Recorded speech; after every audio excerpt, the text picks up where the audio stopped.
Beaucoup de rituels de nos jours ne marchent plus, beaucoup d'astuces de nos jours ne marchent plus parce que nous avons bafoué certaines règles de la nature. Aujourd'hui, nous ne respectons plus la nature. Ok. Avant, à l'époque de nos ancêtres, quand ils avaient un problème, ils n'avaient pas besoin de beaucoup d'efforts pour régler le problème.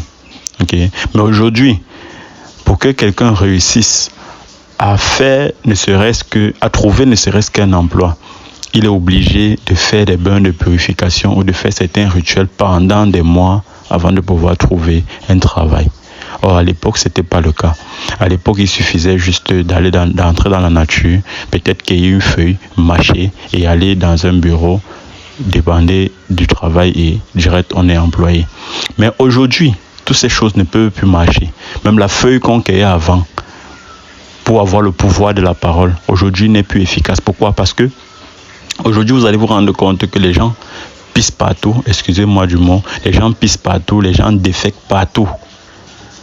Ça, c'est un manque de respect envers la nature. Si vous vous placez devant votre patron aujourd'hui et que vous pissez sur ses pieds, est-ce qu'il va continuer à vous garder dans son entreprise? Non. Toutes les demandes que vous allez faire, il va rejeter. C'est la même chose avec la nature. Évitez, contrôlez là où vous pissez, contrôlez là où vous déféquez. Beaucoup d'hommes aujourd'hui sont stériles parce qu'ils ont pissé sur une plante qu'il ne fallait pas. Beaucoup de femmes aujourd'hui sont stériles parce qu'elles ont pissé sur une plante qu'il ne fallait pas. Okay? Beaucoup de personnes aujourd'hui ont des maladies parce qu'ils ont manqué du respect à la nature d'une façon ou d'une autre. Le problème ne vient pas toujours de son prochain. Le problème ne vient pas toujours d'un membre de la famille qui est jaloux de vous. Le problème peut venir aussi de vous. Beaucoup de personnes aujourd'hui sont prêtes à faire du mal à leur prochain pour pouvoir avancer. Mais sachez que lorsque vous rabaissez votre prochain, vous-même vous vous rabaissez. Lorsque vous élevez votre prochain, vous-même vous vous élevez. Faites l'expérience à la maison. Prenez la main de votre enfant, soulevez en l'air. Regardez maintenant, il y a combien de mains en l'air? Il y a 2 mains, y compris votre main. Ça veut dire lorsque vous avez levé la main de votre enfant, vous-même vous avez levé votre main. Ça veut dire lorsque vous accompagnez quelqu'un dans son projet, vous aidez quelqu'un, vous ne regardez pas quelqu'un avec la jalousie, avec l'aigreur. Vous accompagnez cette personne vers son succès, vous-même vous atteignez votre succès. Mais lorsque vous baissez la main de cet enfant, faites encore l'expérience, baissez la main de l'enfant, il y a combien de mains en bas? Est-ce que votre main est restée en haut? Non. Votre main a accompagné la main de l'enfant en bas. Donc ça veut dire vous-même aussi, vous vous rabaissez quand vous rabaissez votre prochain. Okay? C'est la même chose avec la nature. Lorsque vous écrasez la nature, vous vous écrasez vous-même. Parce qu'on dit, on est poussière. Okay? La nature c'est quoi? La nature est poussière. Lorsque vous écrasez la nature, vous vous écrasez vous-même. Okay? Lorsque vous écrasez des plantes qui peuvent aider quelqu'un à se guérir ou bien qui peuvent vous aider vous-même à vous guérir, comment est-ce que vous allez pouvoir vous guérir encore si cette plante n'existe plus? À l'époque, nos parents, pour protéger la nature, avaient souvent regroupé ou bien avaient souvent encerclé un lieu et décidé d'appeler ce lieu forêt sacrée, endroit sacré. Ça ne voulait pas dire que dans cet endroit il y avait des sorciers, non. C'était juste pour protéger certaines plantes de la nature, qui les aidait à guérir des personnes, qui les aidait à régler les problèmes de la société. Et pour faire respecter cette nature, il y avait certaines règles. Il ne fallait pas entrer dans cette nature-là avec des chaussures. Il ne fallait pas uriner dans cette nature. Il ne fallait pas uriner dans cet endroit. Ok. Aujourd'hui, combien de personnes sont prêtes à respecter ces règles? Combien de personnes sont prêtes à respecter ces règles? Personne. Très peu. Voilà donc pourquoi vous allez vous battre et faire tout et pour tout, les choses seront toujours compliquées pour vous. Parce que si vous allez aujourd'hui voir un praticien, qu'il vous lave ou bien qu'il vous débloque, okay, une fois qu'il a fini le travail, les plantes qu'il a utilisées pour travailler sur vous, ou bien les éléments qu'il a utilisés pour travailler sur vous, une fois sorti, vous arrivez en route, vous pissez sur une plante. Ça annule directement tout ce qu'il a fait. Vous allez certainement me demander que on va donc pisser où il n'y a pas de plantes. Il y a des caniveaux, il y a des toilettes, vous pouvez vous retenir. Ok? Il y a des toilettes, il y a des caniveaux. Et même quand vous voulez aller déféquer dans la nature, il y a des plastiques. Prenez au moins le temps de le faire dans un plastique. N'allez pas déposer ça sur une plante comme ça là. Les plantes sont des esprits qui doivent être respectés. Ces esprits vivent au quotidien avec nous. Ces esprits peuvent nous protéger. Ces esprits peuvent nous garder. Ces esprits peuvent nous guérir. Mais lorsque nous leur manquons du respect, est-ce qu'ils vont encore le faire?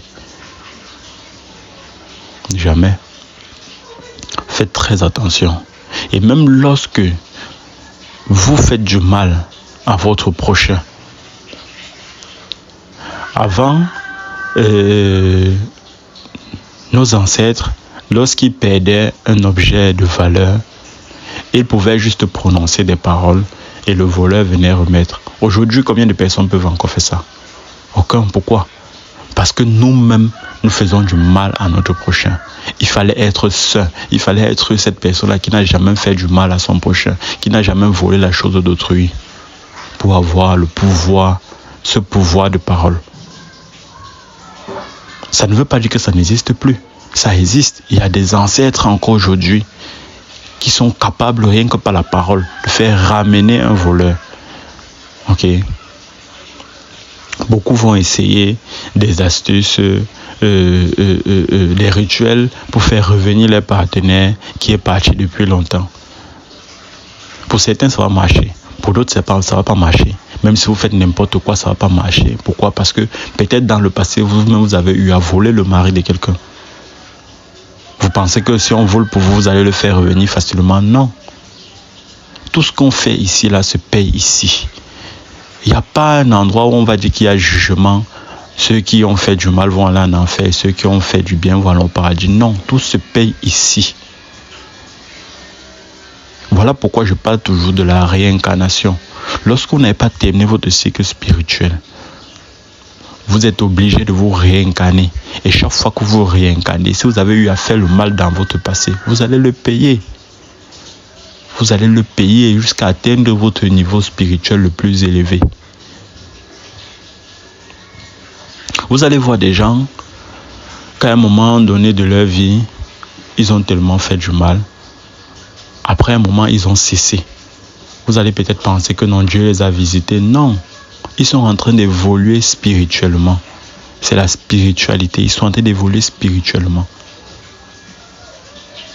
Vous allez voir des gens qui ont souffert à un moment donné, mais à un moment donné, ils ne souffrent plus. Ils n'ont plus besoin de faire trop d'efforts pour réussir. Vous allez peut-être penser que c'est la chance, Dieu les a donné une chance, Dieu est avec eux. Non, c'est la spiritualité. Ils sont en train d'évoluer spirituellement. Ça veut dire, s'ils souffraient énormément, ça veut dire qu'ils payaient pour les actes qu'ils avaient commis dans le passé ou bien qu'ils venaient de commettre.